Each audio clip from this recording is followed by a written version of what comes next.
அஸ்ஸலாமு அலைக்கும் வரஹ்மத்துல்லாஹி வபரகாத்துஹு. டியர் ஃப்ரெண்ட்ஸ் அண்ட் ஃபேமிலிஸ், இந்த துன்யாவில் ஒரு மனுஷன் எப்படி வாழணும், எதை செய்யணும், எதை செய்யக்கூடாதுன்னு முஸ்லீம்களுக்கு மட்டும் இல்லாமல் உலக மக்கள் யாவருக்கும் ஒரு பொதுமறையாக இருக்கக்கூடியது தான் இந்த திருமறையான திருக்குர்ஆன். இந்த திருக்குர்ஆனை அல்லாஹ் நபி ஸல்லல்லாஹு அலைஹி வஸல்லம் அவங்களுக்கு 23 ஆண்டு காலமாக இறக்கி அருளினா. அப்படிப்பட்ட இந்த குர்ஆனை ஓத உங்களுக்கு தெரியலையா?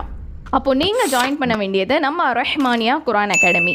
நம்ம குர்ஆன் அகாடமியில் நம்ம என்னென்னலாம் சொல்லிக் கொடுக்குறோம் அப்படின்னா, குர்ஆன் நபி ஸல்லல்லாஹு அலைஹி வஸல்லம் அவங்களுக்கு எப்படி இறக்கப்பட்டுச்சு, அது எப்படியெல்லாம் பாதுகாக்கப்பட்டுச்சு, அது எப்படி இந்த பூமியில் பரவுச்சு அப்படின்னு குர்ஆன் இறக்கப்பட்ட ஹிஸ்ட்ரி, குர்ஆன் ஓதுவதுடைய சிறப்புகள் என்ன, பயன்கள் என்ன, அது ஓதாததுனால நமக்கு ஏற்படக்கூடிய தீமைகள் என்னென்னு குர்ஆன் ரிலேட்டடாக இருக்கக்கூடிய ஹதீஸ், அது மட்டும் இல்லாமல் அலீஃப் பா தால இருந்து ஸ்டார்ட் பண்ணி இந்த ஃபுல் குர்ஆனையும் கரெக்டான சட்ட திட்டத்தோடு முழு தஜ்வீத் முறைப்படி எப்படி ஓதுறது அப்படிங்கிறத நான் உங்களுக்கு டீச் பண்ண போகிறேன்.